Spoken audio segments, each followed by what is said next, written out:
a El Taller del Gnomo.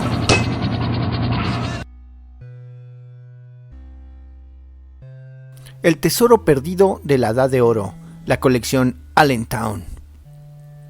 ¿Qué harías si encontraras una vieja caja olvidada en el armario de tu mamá?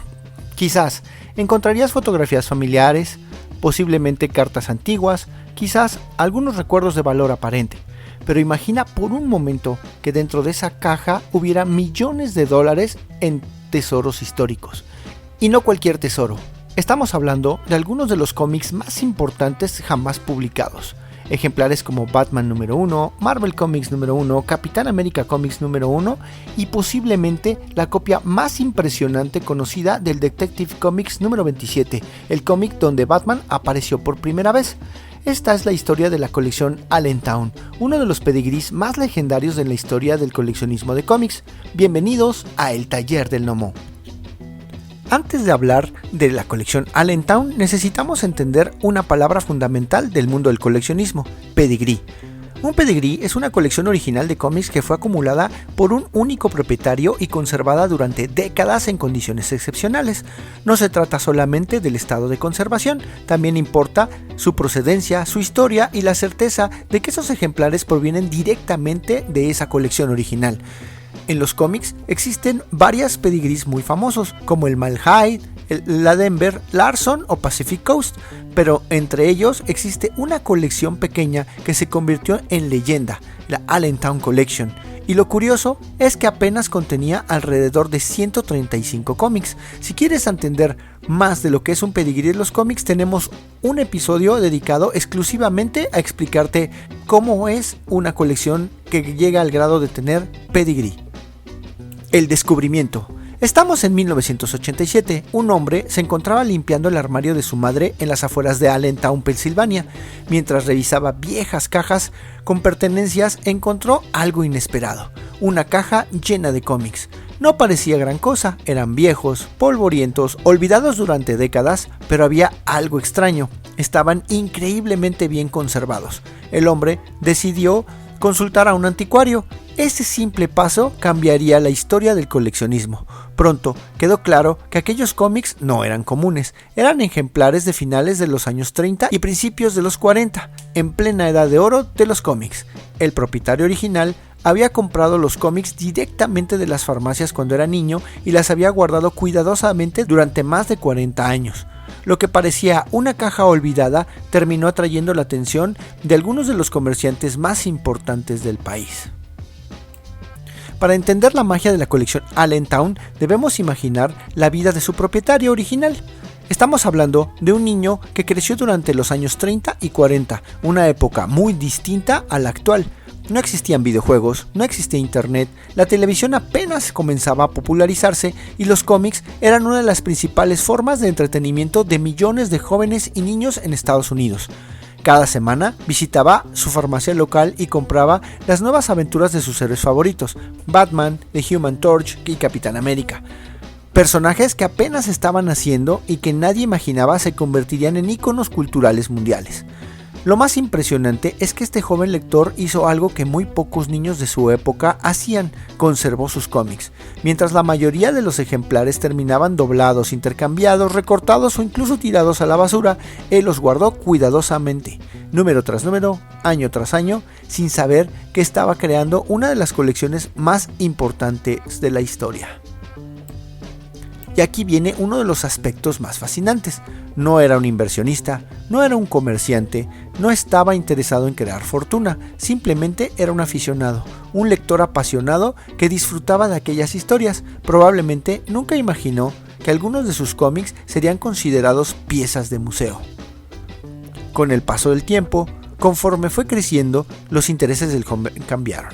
Llegó la adolescencia, después la vida adulta, el trabajo, las responsabilidades, y aquellos cómics quedaron olvidados, guardados cuidadosamente en una caja, protegidos durante décadas en una combinación de suerte y condiciones favorables de almacenamiento, sin humedad excesiva, sin exposición prolongada a la luz solar, sin manipulación constante. Factores que ayudaron a preservar los colores y la estructura del papel en forma extraordinaria. Durante más de 40 años nadie prestó demasiada atención a aquella caja. hasta que en 1987 ocurrió algo inesperado. Mientras ayudaba a limpiar las pertenencias familiares, el propietario redescubrió aquellos viejos cómics que creía prácticamente olvidados. Lo que encontró no era simplemente una colección, era una cápsula del tiempo de la edad de oro de los cómics. Un detalle que impresiona a los coleccionistas. Muchos expertos creen que parte de la excepcional conservación de los ejemplares se debe a que el propietario original dejó de leerlos relativamente pronto. Algunos cómics parecen haber sido abiertos muy pocas veces. Eso explicaría por qué tantos ejemplares de la colección preservaban colores brillantes, esquinas firmes y un desgaste mínimo para publicaciones con más de 40 años de antigüedad. Es como si los héroes de la Edad de Oro hubieran permanecido dormidos durante medio siglo, esperando el momento perfecto para reaparecer. La compra que lo cambió todo. Cuando los expertos comenzaron a revisar el contenido de la colección, quedaron impresionados. No solo por la calidad, sino también por los títulos presentes. El comerciante Jim Payette terminó realizando la oferta ganadora. Pagó aproximadamente $70,000 por la colección completa. Actualmente esa cifra parece ridícula, pero en 1987 era una inversión enorme. Lo que nadie imaginaba era que aquella compra se convertiría en una de las mejores operaciones de la historia del coleccionismo de los cómics, porque entre esos 135 ejemplares había auténticas joyas. La lista parece inventada, pero era real. Entre los cómics encontrados estaban Detective Comics número 27, Batman número 1, Capitán América número 1, Marvel Comics número 1, múltiples números tempranos del Detective Comics, la colección casi completa de Mystery Men, la colección casi completa de Wonder World. Muchos de estos ejemplares aparecieron en grados de conservación nunca vistos. La colección incluía varios Detective Comics anteriores al Batman número 1, entre ellos Detective Comics 28, 30, 31, 33, 34, 35 y 38, todos en condiciones extraordinarias, y entonces llegamos al verdadero protagonista de esta historia, el Detective Comics número 27. Para entender la importancia de este cómic deberíamos viajar a 1939. Este año apareció por primera vez un personaje llamado Batman. La historia se titulaba The Case of Chemical Syndicate. Nadie imaginaba que aquel vigilante vestido de murciélago se convertiría en uno de los personajes más famosos de la cultura popular. Yo diría el más famoso. Detective Comics número 27 es considerado uno de los cómics más importantes y valiosos jamás publicados, y durante años se creyó que la copia de la Allentown era la mejor conocida en existencia. Piensen en eso. No estábamos hablando de una copia buena, estamos hablando de una posible candidata a ser la mejor Detective Comics del planeta. Eso convirtió instantáneamente a la colección Allentown en una leyenda. El Batman número 1 y otros santos griales. Si el Detective Comics ya era impresionante, la colección aún tenía más sorpresas, entre ellas un espectacular Batman número 1. Este cómic es histórico porque presenta las primeras apariciones de The Joker y Catwoman dentro de la serie propia de Batman. También estaba presente el Capitán América Comics número 1, el mismo cómic cuya portada muestra al Capitán América golpeando a Hitler meses antes de que Estados Unidos entrara oficialmente a la Segunda Guerra Mundial. Y para rematar, el Marvel Comics número 1, la primera publicación de lo que eventualmente se convertiría en Marvel Comics. Es difícil imaginar una colección más pequeña con semejante concentración de piezas históricas. Hablemos de por qué vale tanto un pedigrí. Muchos se preguntan, si existen otras copias de estos cómics, ¿por qué una copia del Allentown vale más? La respuesta está en la procedencia. Una copia pedigrí es similar a una obra de arte con historial documentado.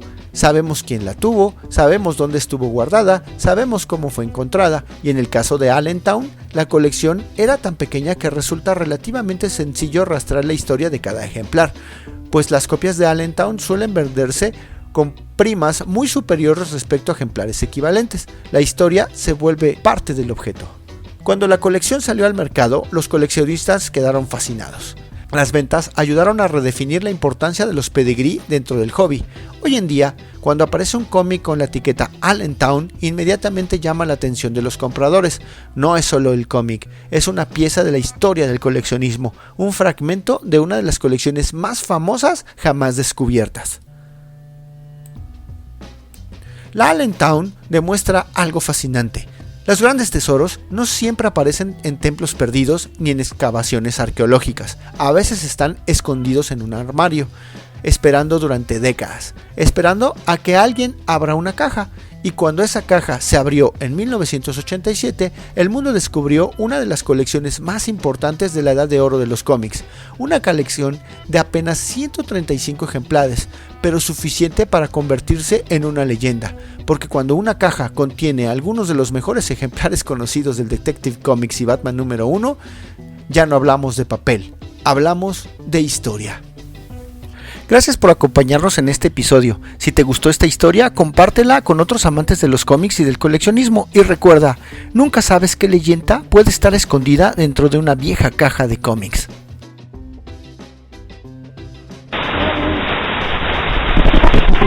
La voz y la producción de este podcast estuvieron a cargo de Adro, a un guión de El Piedra.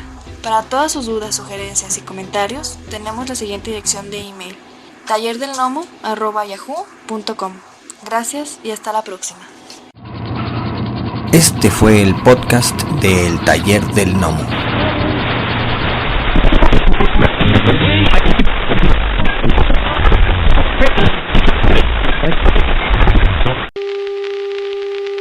For the next 60 seconds, this station will conduct a test of the emergency broadcast system. This is only a test.